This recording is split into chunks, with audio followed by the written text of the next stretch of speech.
ये स्टार्ट इस तरह होता है कि ये हमारी एक एक्सेल शीट हम ऊपर चलाते हैं, ठीक है। ये इसका बनाने का पर्पज़ ये होता है कि हमें उधर एक-एक टैब ओपन करके ना देखना पड़े। जब यहाँ हमारी रिकन्सिलिएशन हो जाती है ना, तो फिर हमने जब जाके ये नंबर्स वहाँ पेस्ट करने हैं, तो ताकि हमें ये डिफरेंस ना आए। रिकन्सिलिएशन कैसे होती है? ये रिकन्सिलिएशन ये और ये इसका होता है, मतलब हमारे एसेट्स के और हमारे इनकम ये एक्सपेंस दोनों के। मैच करनी होती है? यानी ये और ये तो 22 है ना, 23 पूरा मैच करना चाहिए। अच्छा ये ठीक है? वाली हाँ, ये वाली और नीचे वाली ना, ये और ये इसके नीचे ही है। दोनों पीला करना है। हाँ, ये इसका फार्मूला लगा हुआ है, ये देखें, ठीक है। इसको इसमें से निकालना तो ज़ीरो होना चाहिए, ठीक है। तो अब आप देखोगे कि पहले तो मैं कंट्रोल ज़ी करूँगा, आपने कोई चेंजेस तो नहीं किए। फॉर्मूले में चेंज हुई, इन फॉर्मूले में चेंजेस किए। वो ना असल में टैली होना चाहिए। अभी ये इस सिचुएशन में टैली था आपका, ठीक है। तो हम क्या करते हैं, आपका इधर एक करते हैं और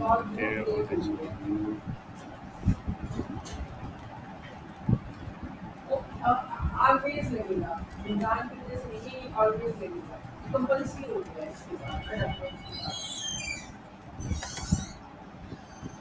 हम हमेशा ये करते हैं कि जो हमारा लास्ट मंथ का क्लोजिंग होता है ना, वो अगले ईयर का ओपनिंग हो जाता है, जो लास्ट ईयर का होता है, ठीक है।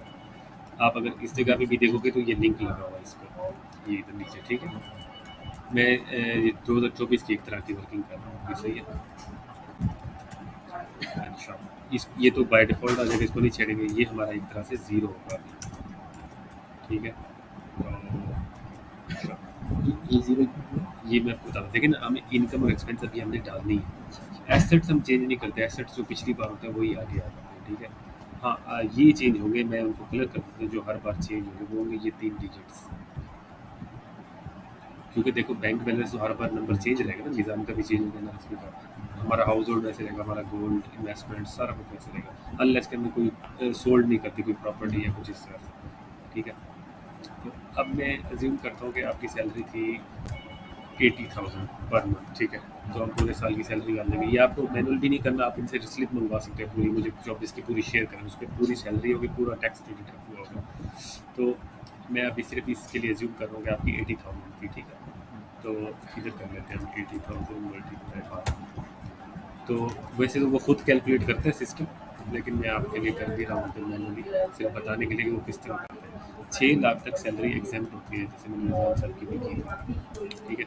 उसके बाद जितना भी ऊपर होता है, वो मैं ये लिंक लगाता हूँ, जो भी सैलरी होगी तो उसमें से 6 लाख माइनस हो जाता है, और बाकी पे होता है ये हमारा 0.25, ये 9,000, ठीक है।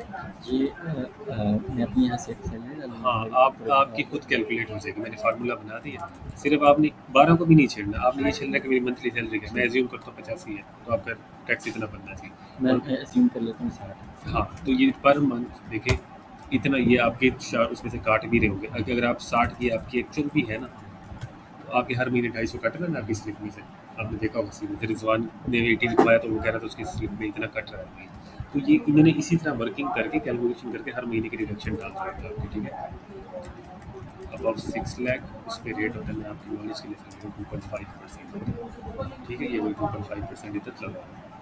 तो बस अपने आके अगले साल जितना भी इंक्रीमेंट कम ज़्यादा जो भी होता आपने बस यहाँ आगे नंबर डालना है। और ये भी हो सकता है कि 6 महीने कुछ और था, 6 महीने कुछ और था, लेकिन आपके पास टोटल सैलरी का नंबर आ जाता है ना, तो भी आप वो टोटल डाल सकते हो। मतलब मैंने मोटा मोटा फार्मूला लगाया, हो सकता है आपको दरमियान में कोई 1-2 इंक्रीमेंट लगे हो, आपका 720 की बजाय 750 हो, तो आप मोटा मोटा या 750 डाल दोगे, तो कैलकुलेशन उसी हिसाब से कर देगा। ये आपको 8.5 लाख पूरी सैलरी एक साल की बनी, तो इस तरह बनता है, ठीक है। ये वैसे सिस्टम खुद कैलकुलेट करता है एफडीआर में, सिर्फ हमें आइडिया होगी वो सही काट रहे हैं हमारा कि नहीं। अभी आइडियल केस हमने था 6 लाख, ठीक है। फॉर्मूला लगा हुआ है? फॉर्मूला लगा हुआ है, ठीक है। आपने बस जाके उसको एडिट करना है। ये देखो इस जगह पे एडिट की ऑप्शन आ जाती है, यहाँ आपने आके नंबर चेंज करना हाँ है, ठीक। ठीक है। वो 12 फॉर्मेटिंग आता है, ठीक है। तो मैं ये इजाफी चीज़ें निकाल देता हूँ, मेरे काम की नहीं है। इधर मैं ना आपका लिंक भी लगा देता हूँ आपकी सैलरी का, जो भी आपकी सैलरी होगी वो ऑटो इधर आ जाएगी, ठीक है, क्योंकि इधर डालना होता है सैलरी। अच्छा, ये होता है हमारा सैलरी टैक्स कितना कटा हमारा, ठीक है, अंडर 49। ये भी मैं लिंक कर रहा हूँ आपका कि आपका ये इतना टैक्स बनता है साल का, ठीक है। जो भी बढ़ेगा ना कम होगा वो ऑटो इधर आएगा। अब मैं कहता हूँ मेरी एज्यूम के जिसकी मतलब 85,000 सैलरी थी उसकी 12 आपकी इनकम भी आ गई, आपका टैक्स भी आ गया, दोनों चीज़ें ऑटो कैलकुलेट हो गई, ठीक है। बस आपने अगले साल इसमें इधर नंबर पे पेस्ट करना है आपने सिर्फ, ठीक है। हम आइडियल केस पे आ जाते हैं। तो ये इसको बोलते हैं एडवांस टैक्स, जो पहले से दे चुके हैं, हमारा ये खर्चा ही होता है, आउटफ्लो होता है। अब क्योंकि हमारी ओपनिंग वेल्थ थी, उसके बाद हमने इतना पूरे साल में कमाया, जो बैंक प्रॉफिट जो डिविडेंड वगैरह हाँ वो आप इधर डालो बेशक, ठीक है, वो इधर डालो सारा। उसके बाद हमने कहा कभी अंडर सैलरी के अंडर इतना दे दिया हमने। अब क्योंकि ओपनिंग वेल्थ तो हर बार उसके अंदर आएगी, अब हमने बनानी है रिकन्सिलेशन 6 लाख का डिफरेंस, ठीक है। इसको हम एडजस्ट करते हैं अपने एक्सपेंसेस में। ये वाली और ये बिल्कुल नहीं चल रही, ये दो डबल, मैं इसको ना एक ग्रीन कलर करता हूँ, इन दो की रिकन्सिलेशन होती है। ये सारा करने का मकसद ये है कि मुझे फिर उधर पोर्टल पे कुछ भी नहीं करना पड़ेगा, मैंने बस जाके नंबर्स उठाने और इसको मैं रेड कर रहा हूँ कि ये टैली होना चाहिए और 0 होना चाहिए, ठीक है, शुड बी 0, ठीक हो गया। ये मैंने इसलिए कलर किया कि ये हर बार चेंज होता है। अब मैं अज्यूम करता हूँ कि आपके NRSP में ईयर 24 पे इधर 12,000 पड़ा था और वीज़ा में मैं कह देता हूँ कि 25,000 पड़ा था, ठीक है। तो देखिए ये कम ज़्यादा ऑटो हो रहा है, जो भी एडजस्टमेंट बने ना आपकी, आप जैसे पर्सनल एक्सपेंस में डाल दें, ठीक है, क्योंकि हमें खर्चा नहीं पता होता, हर हमारा कम ज़्यादा हो रहा है, लेकिन हमें अलाउ होता है खर्चा और टैक्स में ये डिटेल में नहीं उधर भी टोटल डालोगे, पोर्टल में जैसे बहुत सारे ऑप्शन होते हैं ना, हाँ हम उधर, हाँ फीस कुछ ज़रूरत नहीं होती, उधर एक नीचे होता है अदर पर्सनल एक्सपेंस, उसमें डाल देंगे, ठीक है। अब देखो मेरी रिकन्सिलेशन में ये टैली है, ये सारी लॉजिक है। पिछली बार भी मैंने ये अंदाज से डाला। अब देखो इसकी मैंने रिजवान को ये भी कल बता रहा था कि आप मंथली निकाल सकते हो कि मेरा मंथली खर्चा कितना हो रहा है, तो इतना तो 50 से 60,000 तो इससे भी ज़्यादा होता है। रिजवान का तो मैंने इससे भी ज़्यादा बनाया था, तो आपने इस तरह टैली करना, क्योंकि ये कम ज़्यादा होगा तो आपको जो भी एडजस्टिंग वैल्यू है आप इधर डाल देना, हाँ इस तरह आपने ये टैली करनी है, आपकी बन गई है बस, ठीक है। अच्छा अब ये सारा जब हमने कर दिया, बल्कि इसको भी मैं निकालता हूँ, हमारा पेमेंट फंड मैं पहले सामने कर देता हूँ। जो भी देखिए मेरा डिफरेंस ख़राब हो गया तो मैं इसको दोबारा ख़त्म करके जो मेरा इनकम था वो लिखूँगा। आप टाइप करना, क्योंकि मैं तो वैल्यू पेस्ट कर रहा हूँ ना, इस तरह आपका ख़राब ना हो जाए, कंट्रोल भी नहीं कर रहा, ठीक है सर। ये आपकी इस तरह रिकन्सिलेशन। अब हम जाते हैं पोर्टल में, जो सपोज हमने ये वर्किंग कर ली, ठीक है। आपकी चीज़ें कौन सी चेंज होगी, एक ये चेंज होगी, इसको भी येलो कर दो ना, जो आपकी चीज़ें आपको अपडेट करनी है हर बार, सैलरी अपडेट करनी है, प्रॉफिट अपडेट करना है, उसके बाद आपको ये इसमें से ये दो ऑटो है, आपने इधर जाकर नंबर डालना है और आपका नंबर खुद ही टैक्स कैलकुलेट हो जाएगा। अनलेस कि आपकी सैलरी 12 लाख से एक्सीड करती है, फिर रेट स्लैब चेंज होता है, ठीक है। वो उसको शायद बहुत देर होती है ना, 12 लाख अगर मैं हिसाब लगाऊँ तो जी 1 लाख सैलरी जब मुझे इंशाल्लाह जब हो जाएगी तो एक और मैं स्लैब बना देता हूँ। अच्छा प्रिंस साहब आपको ना उसके लिए होता है 12.5%, मेरा ख्याल है इतना होता है, तो वो बन जाता है, ठीक है। उसकी स्लैब कैलकुलेट होती है। अब हम एक और सिचुएशन बनाते हैं, इसमें मैं फार्मूला बनाता हूँ, 12 लाख एग्जेम्प्ट, बाकी जो होता है उसके ऊपर लगता है 12.5, ठीक है। अच्छा अब क्योंकि ये नेगेटिव इसलिए हो रहा है कि सैलरी उतनी है नहीं ना, अब मैं आपकी सैलरी बढ़ा दूँ तो उसको अभी 15 लाख कर देती 3.5, ठीक है। अच्छा ये नेगेटिव क्यों हो रहा है, इसको हम देख लेते हैं। ओके ये गलत लगा हमारा, ये होता है T30, ठीक है। तो सैलरी ज़्यादा आती है, फिर उस तरह से टैक्स बनता है और मंथली आपका काट रहे हो इतना, तो हम उस पर क्लिक करके वही चीज़। जी जी जी बिल्कुल। तो अब मैं आपको बताता हूँ कि सपोज़ आप 1 लाख की स्लैब में आ गए, ठीक है। तो आप फिर आपने सिर्फ फार्मूला यहाँ से अपडेट करना है, इसको क्लिक कराना है इसके साथ, ठीक है, ठीक है। अभी इसने ना कैलकुलेट कर दिया 15 लाख पे ना, आपको बस एक चीज़ याद रखनी, जब 12 लाख से ज़्यादा हो रही हो ना, फिर इसको 0 कर देना खुद ही, क्योंकि अब आपका टैक्स ये वाला है, ठीक है। अभी जब तक आपका 12 लाख तक नहीं जाता तो आपने ऊपर वाली स्लैब को फॉलो करना है, नीचे वाली को नहीं, ठीक है। इसको 0 करना है। इसको फिर फार्मूला आप बाद में कैसे लगाएंगे, इसको आप इग्नोर ही करिएगा फिर, ठीक है। मैं इसको रेड कर देता हूँ, अभी आप इसको नहीं देखेंगे, ठीक है। अभी आपका ऊपर वाला, क्योंकि फिर बाद में आपको फार्मूला लगाना मुश्किल है, ठीक है। अभी ये आपके लिए नहीं है, अभी आपके लिए ये वाला है। डिस्क्रिप्शन इन केस, हाँ in case salary income increase annually, ठीक है, सालाना फ्रॉम 12 lakhs, देन आप लीजिए वाली स्लैब। और आपको डबल टैक्स यूँ भी हो जाएगा कि अगर आप इतनी इनकम डालोगे ना तो आपकी लायबिलिटी भी वो इतनी बना देगा आपके वो, आपको एफपीआर खुद भी कैलकुलेट करता है ना, तो वो अब मैं आपको वो भी टेस्ट उधर करके भी दिखाता हूँ, ठीक है। चलिए ये वो वाली सिचुएशन हो गई। आंटी ये अब हमारी अब हम चलते हैं पोर्टल में, ठीक है। पोर्टल में अपनी क्या हुआ है, ठीक है। अच्छा, क्योंकि मैं एक स्टेप आगे आ गया, आपने वो नॉर्मल इनकम टैक्स को जैसे सेलेक्ट करेंगे ईयर देके तो यही वाला ही पेज होगा, या इससे थोड़ा वो खूबसूरत सा एक निकलता है टैब, यही होती है सारी, ठीक है। आपने देखा था कलरफुल भी निकल रहा था। बैक नहीं जाएंगे? ये मैं बैक जाता हूँ ना, असल में ये सिचुएशन इस तरह है कि इस भाई ने फाइल नहीं की थी, ठीक है, ठीक। तो इसलिए मैं बोल, क्योंकि हमारी तो फाइल है ना, तो इसी तरह का इंटरफेस होता है, बस वो उन्होंने थोड़ा सा खूबसूरत अब बना दिया, लेकिन यही टैब्स होती है सैलरी में। अब आपने सैलरी को क्लिक करना, क्योंकि हमारी सिर्फ सैलरी इनकम होगी, और पहले ही ये होती है पे वेजेस वगैरह ना, तो ये पहले कॉलम में टोटल अमाउंट हम डाल देंगे इधर, ठीक है। अब हम आपकी सिचुएशन बनाते हैं जो आपके वाली है, ठीक है, विच इज़ 60,000 मल्टीप्लाई बाय 12, ठीक है। तो मैं पूरा 720 डाल दूँगा, ठीक है। जब भी कोई काम करना है इधर कैलकुलेट करवाते हैं, ठीक। कैलकुलेट करवाएंगे तो ये हार्ड फॉर्म में ऊपर आ जाएगा, भी आपने रिकॉर्ड करवा दिया सर, ठीक है। सैलरी, हमें प्रॉपर्टी से कोई कंसर्न नहीं है, हमारी कोई प्रॉपर्टी इनकम नहीं है, बिजनेस इनकम नहीं है, हम कोई शेयर्स में नहीं खेलना है, अदर में भी कोई सीन नहीं, हम सीधा आ जाएंगे टैक्स चार्ज। कुछ सेलिंग कर रहे हैं, वहाँ से हमें कुछ प्रॉफिट आ रहा है। हाँ, फिर वो अगर आपका प्रॉपर रजिस्टर्ड बिजनेस है, अदरवाइज आप ये कर सकते हो कि आप अदर सोर्स इनकम में डाल सकते हो, रिसीट एंड डिडक्शन। मैं आपको दिखाता हूँ इसमें किस तरह की income होती है। जैसे अदर रिसीट्स में डाल सकते हैं आप, कि मेरी किसी और जगह से भी रिसीट्स हैं, फिर वो आपका टैक्स कैलकुलेट करेगा खुद ही उसका, तो आपको लायबिलिटी पे करनी होगी, ठीक है। तो रिसीट्स फ्रॉम अदर सोर्स में भी ये तो खुद कैलकुलेट हो जाएगा, तो आप इधर डाल सकते हो अदर रिसीट्स में, ठीक है। कोई और भी आ रही है, तो अभी हमारी ऐसी कोई नहीं है, तो हमने आने सेकंड लास्ट वाले में। तो इसमें होता है कि एडजस्टेबल टैक्स, ये जो हम एडवांस टैक्स देते हैं उसको टैक्स के टर्म में बोलते हैं एडजस्टेबल टैक्स, और हम दे रहे हैं अंडर 149। ये आ रहा है, देखिए सैलरीज ऑफ एम्प्लॉय पर जो टैक्स दिया हमने टैक्स दिया हुआ है कितना, हमारा 3000, और मैं ये लिख के इधर कैलकुलेट करता हूँ। अब इससे क्या होगा, जब मेरी कैलकुलेशन होगी तो उसमें से ये माइनस करेगा इसको, ठीक है। ये एडजस्टेबल में डाल देंगे जितना भी होगा। अभी सपोज जैसे हम दूसरी सिचुएशन 15 लाख डाल 37,000 है, तो 37,000 ही डालेंगे, ठीक है, जितना बनता है उतना काटेंगे। ये करने के बाद लास्ट में कॉम्पिटिशन जी, बोलो। किसी तरह की भी अदर इनकम आएगी ना, तो मैं यहाँ पे डाल दूँ और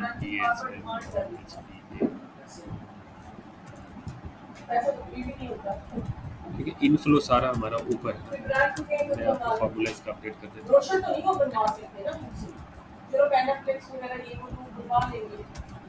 ठीक है। ये इस तरह उसके अंदर ऐड हो जाएगा। यहाँ भी लिख देंगे 5 लाख अदर इनकम। अच्छा, मैं वैसे लिख दूँ 5 लाख, अच्छा हम 5, ठीक है। फिर उसको हम दोबारा रिकंसिडर कर लेंगे। हाँ हाँ, वो जो भी एडजस्टमेंट होगी, हाँ देखें ना, मैं क्या करूँगा, आप मेरी इनकम बढ़ गई, मैं ये हमेशा आके इसको पहले जीरो कर दूँगा, फिर देखूंगा कि अभी मुझे कितना 11 लाख का एक्सपेंस आ रहा है। नहीं, जीरो कहाँ किया? एक्सपेंस खत्म कर दिए ना जो मैंने पहले डाले थे, जो रिकंसिलिएशन अमाउंट डाली हुई थी वही निकाल दिया। अब देखिए मेरे पिछले महीने की तरह बराबर बराबर हो गया ना, पिछले साल की तरह, तो वो भी इतना इशू नहीं होगा। पिछली बार 11 था तो अभी 11, तो 90,000 महीने का खर्चा होगा, फिर बच्चों की ट्यूशन फीस, राशन, हर महीने, ठीक है। मैंने आपको ये 5 लाख की इधर डाल दी। अच्छा, अब आपकी टैक्स कैलकुलेशन थोड़ी डिफरेंट नेचर की होगी ना। अब हम चलते हैं जहाँ सैलरी होगी ना, इसमें आप डालेंगे जहाँ पे वेजेस है ना, तो इधर हम डाल देंगे और प्रॉफिट इन न्यू कंडीशन।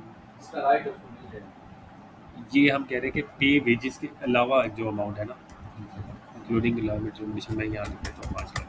ये हर बार फिक्स नहीं होगी, कम ज़्यादा होगी, ऐसे ही है ना। अस्सलाम, ठीक है, ये इधर पढ़िए। वालेकुम सलाम सर, बताएं। अल्हम्दुलिल्लाह।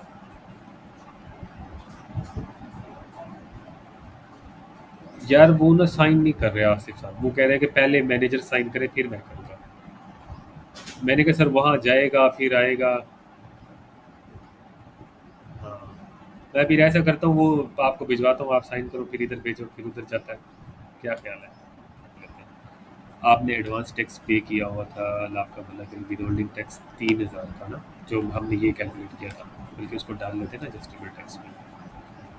सॉरी इधर नहीं डालते, इधर डालते tax collected by level receipt नहीं है वैल्यू, ठीक है। तो ये मैंने कैलकुलेट किया, इसका इम्पैक्ट मुझे मेरी कंपटीशन, ठीक है, 3 मैंने यूज़ किया अभी तक, सैलरी मैंने टैक्स दोबारा फिर नहीं, मैंने इधर से निकाल के इधर डाल दिया, मैंने गलत लगाया था, यहाँ है टैक्स कलेक्टेड का, ये है वही सैलरी वाला ठीक है, कैलकुलेट कर दिया। यही कह रहा हूँ, अभी तक मैंने सैलरी यूज़ किया, एडवांस टैक्स यूज़ किया और कंपटीशन, मेरा कहीं और ज़रूरत नहीं पड़ी मुझे ना। तो अब मैं बताता हूँ कि क्या है, ये हमारी टोटल इनकम थी, इतनी लायबिलिटी खुद कैलकुलेट होगी ऑटो, ठीक है। उसके बाद 3 हमारा उसमें से एडजस्ट हुआ, तो वो कह रहा है कि आपको 14,500 देना पड़ेगा टैक्स। तो मैं अगर क्योंकि जैस आपकी निकाल रहा हाँ हूँ सर, आपकी असल में सभी निकाला आपकी जो इनकम है ना वो टैक्स एग्जेम्प्ट है ना, आप उसको इधर डाल ही नहीं सकते ना। अभी जब ये फ्रीलांसर्स को लेके आएंगे ना इस स्लैब के अंदर, फिर आप लोगों को वो बकायदा वो डालेंगे उसमें फ्रीलांसिंग इनकम और उसका टैक्स कैलकुलेट होगा। अभी तो टैक्स एग्जेम्प्ट है, यही तो बातचीत चल रही है कि हमने फ्रीलांसर्स जो प्रोफेशनल हैं इनको ना टैक्स स्लैब में लाना है। तो अभी आप यहाँ ना डालें, जो भी आपकी अदर अर्निंग है ना वो भी ना डालें अभी, और इस पर कुछ भी नहीं होता, आप टेंशन ना लें। तो मैं जब यहाँ आता हूँ इधर दोबारा अगेन कॉम्पिट, हर बार मुझे कैलकुलेट भी करना है ताकि मेरा हार्ड कोडेड में नंबर अपडेट हो जाए, ठीक है। और इधर आकर मैं आपको मना करें ये एडजस्टेबल टैक्स मेरा 3,000 देख लेना होगा, और ये मैंने कंप्यूटेशन पे आकर दोबारा एक बार, वैसे तो वो खुद कर लेता है, अदरवाइज मैं वैसे कैलकुलेट हमेशा दबा देता हूँ, कभी दोबारा रिफ्रेश करता हूँ। 7,20,000 मेरी सैलरी थी, उस पर 3 लाख इसी ने कैलकुलेट किया और मैंने उतना ही दिया होता है एडवांस में, प्लस माइनस करके उसने मुझे कहा कि आपकी नेट इनकम, उसको बोलते हैं जो पेबल इनकम होता है उसको बोलते हैं एडमिटेड इनकम टैक्स, ये इसमें आता है।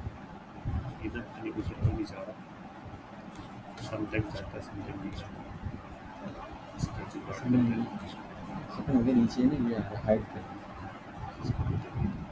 ठीक है, ये होता है एडमिटेड इनकम टैक्स जो हमें फाइल करना होता है। जब इधर कोई वैल्यू बनती है तो इसके साथ में ऑप्शन आ जाते हैं भी आप इसका PAS ID क्रिएट करें, जैसे हमने यहाँ पर क्रिएट किया था नीचे एज कैश से वो नंबर डाल के पे किया, हाँ एडमिटेड इनकम टैक्स, तो ये भी आपका जीरो है क्योंकि पूरा पूरा नील होता है।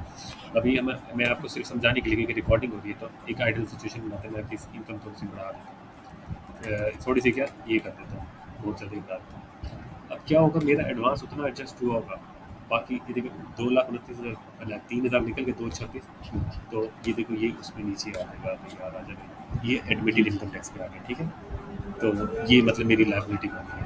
तो जो कंपनीज जो एम्प्लॉय होते हैं ना वो उनकी उतनी ही काटते हैं जितनी सबमिट करवा देते हैं, ताकि हमारे लिए ऊपर कोई जिम्मेदारी ना रहे, इसलिए हम उनसे एनुअल अपनी ले लेते हैं कि आप बताएं हमारा कितना टैक्स सबमिट करवाया आपने, ठीक है। ये करने के बाद दोबारा कैलकुलेट दबाऊँगा ताकि मेरा वो फिर आकर मैं अपनी कॉम्पिटिशन में दोबारा देखूँगा कि मेरा कोई एडमिटेड इनकम टैक्स नहीं है। अभी तक मैंने क्या कर लिया अपनी एक्सेल शीट से, ये ऊपर वाला क्वेश्चन कर लिया, ये बल्कि सिर्फ इनकम वाला, इनकम और एडवांस टैक्स। अब मैं पर्सनल एक्सपेंस की तरफ चलूँगा, ठीक है। अच्छा, ये इनकम और टैक्स है। हाँ इनकम टैक्स। अब देखिए ये वेल्थ, ये इसको वेल्थ स्टेटमेंट बोलते हैं जिसमें पर्सनल एक्सपेंस होता है, एसेट्स होते हैं और रिकन्सिलिएशन होते हैं, जो मैं बार बार कह रहा हूँ जीरो होना चाहिए। ऊपर हमने 3 हेड यूज़ किए, सैलरी, एडवांस टैक्स और कंपटीशन, ठीक है, ये हो गया। अब आ गया वेल्थ में, यहाँ आ गया हम पर्सनल एक्सपेंस। मैंने बताया था ना ये पूरा पूरा होता है अदर पर्सनल एक्सपेंस, ये नीचे होता है, ब्रेकअप भी है आप देना चाहें तो, लेकिन हम पूरा पूरा डालते हैं हमारे हाउस होल्ड के एक्सपेंस और हमने नंबर। अब मैं इसको निकाल देता हूँ ना क्योंकि ये एग्जाम्प्ट है तो हम इसको बना लें, तो मैं दोबारा उसको मैंने क्लियर कर दिया, जो मेरा डिफरेंशियल वैल्यू है वो मैंने यहाँ डाल दिया, ठीक है। अज्यूमिंग कि मेरे बैंक के बैलेंस ये भी डिफरेंट ही होगा, ठीक है। अब मैंने यहाँ टोटल अपना एक्सपेंस डाल दिया 600100, इसका ये भी है कि आप कॉपी पेस्ट भी कर सकते हो, कॉपी टोटल एक्सपेंस और अदर एक्सपेंस अलग अलग नहीं है, एक ही है, ये देखें ना, other personal house hold expense, ठीक है। मैंने यहाँ अदर पर्सनल लिखा हुआ है, मैंने नरेशन वही लिखे ताकि आपको वहाँ से मिलने में आसानी, अंडर सेक्शन 149 अदर पर्सनल आकर मैं कैलकुलेट करूँगा ताकि हार्ड कोटेड फॉर्म में ऊपर आ जाए। आगे ये मेरा एक्सपेंस रिकॉर्ड हो गया। अब उसके नीचे एसेट एंड लायबिलिटीज। इसके सिस्टम की एक बात अच्छी है कि पहले ये डाटा उठा लेता था, अब आजकल नहीं उठाता, तो हमें बार बार डालना पड़ता है। तो अब मैं मेरा ऊपर वाला पोर्शन कंप्लीट हो गया, ठीक है। अब मैं आऊँगा एसेट से। सबसे पहले मुझे प्रॉपर्टी डालनी है, ठीक है। प्रॉपर्टी के लिए आप देखोगे ये इधर होता है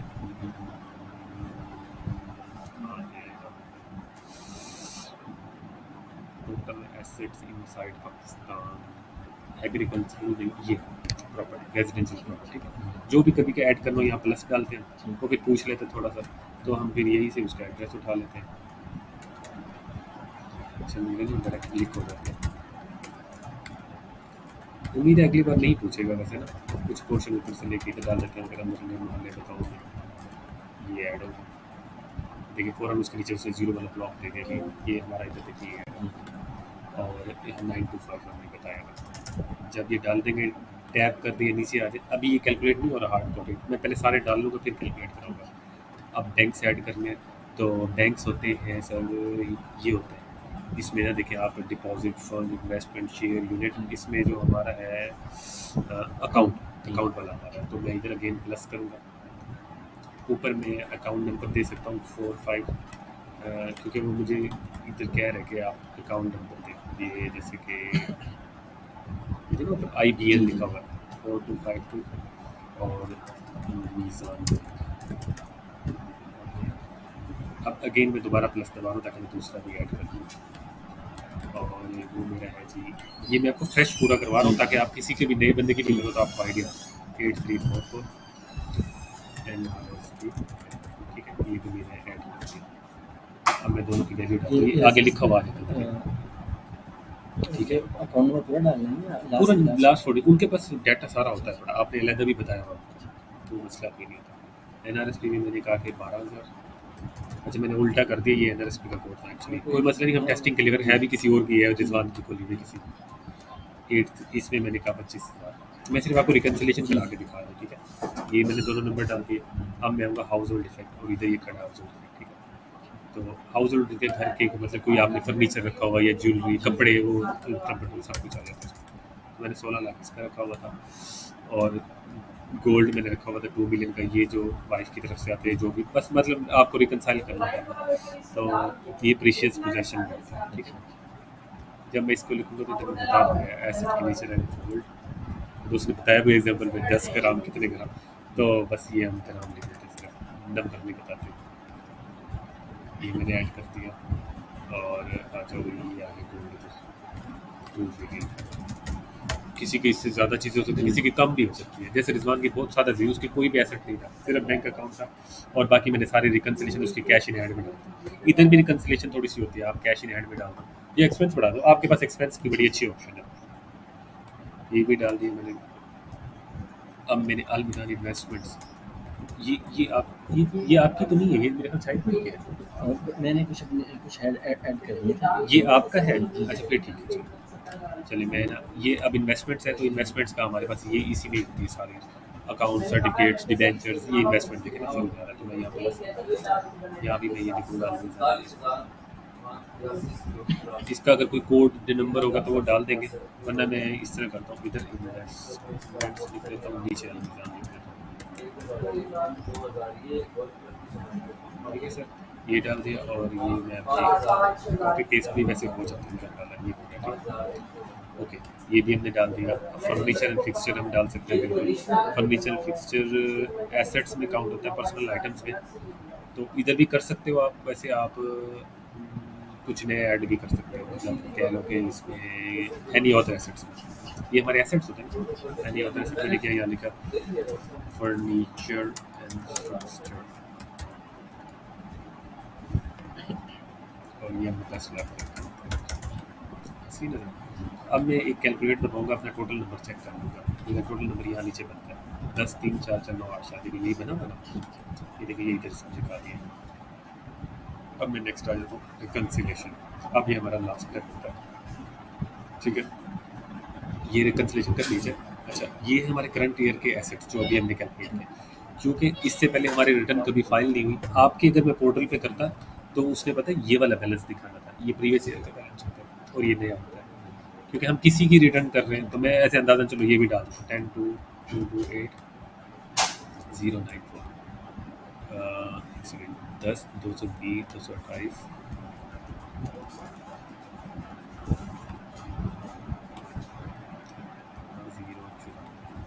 ठीक है। वैसे ये ऑटो उठाता है ठीक है ना, आपको कुछ भी नहीं करना होता यहाँ पर, क्योंकि हम फर्स्ट टाइम कर रहे हैं। अब क्या होगा, मुझे 3 चीज़ें यहाँ डाल दिया, मुझे ये ना रिकन्सिलेशन है ना, मोटा मोटा आपने बता ये दिया, तो ये हमारा इधर से ये वाला नंबर कहाँ से लिए? ये ऑटो उठाएगा, क्योंकि इस ये पहली बार कर रहा है तो इसके पीछे ओपनिंग है नहीं। आपने 2023 की रिटर्न फाइल किया, आपका ये बैलेंस खुद आ जाएगा और ये भी ऑटो कैलकुलेट हो जाएगा, आपको इधर कुछ नहीं करना ठीक है। अच्छा अभी सीन ये है कि अब ये एक मोटी-मोटी रिकन्सिलिएशन है कि जो हम पीछे करके आए हैं, अभी आप अपना इनफ्लो और आउटफ्लो बता दें, ताकि हम चेक करें कि आपका डिफरेंस ज़ीरो है कि नहीं। ये अनरिकन्साइल्ड अमाउंट ज़ीरो होनी चाहिए, ठीक है। अब मेरा जो इनकम डिक्लेयर मैंने जो शुरू में बताया, वो मैं आपको अपनी एक्सेल से बताता हूँ। वो मैंने ऊपर बताया कि 7,20,000 ऐसे ही है ना? जी तो मैंने 7,20,000 वो डाला, ठीक है। उसके बाद मैंने ना डिक्लेयर रेमिटेंस अमाउंट, इसको मैं कैलकुलेट करता हूँ। देखिए 3,000 पे डिफरेंस रह गया। हाँ ठीक है, मैंने ना एक चीज़ स्किप की है, वो पर्सनल एक्सपेंस है ना। ये तो खर्चा है सो है 6 लाख, ये भी तो है ना 3,000 जो मैंने टैक्स की फॉर्म में खर्चा दिया, वो होता है इधर रेंट रेट्स एंड टैक्सेस में। ये मैंने 3,000 डाला, मतलब मेरा ये टोटल एक्सपेंस टैली होना चाहिए। मैंने ये गौर नहीं किया उसमें। देखो अभी 603 है ना, तो ये देखिए इधर देखिए मेरा टोटल 603 है। हर चीज़ टैली हो। मैंने इनकम 720 डाला, एक्सपेंस 603 डाला, मैंने अपना एसेट 10,374 डाला, तो तभी जाके मेरा ज़ीरो हो जी गया।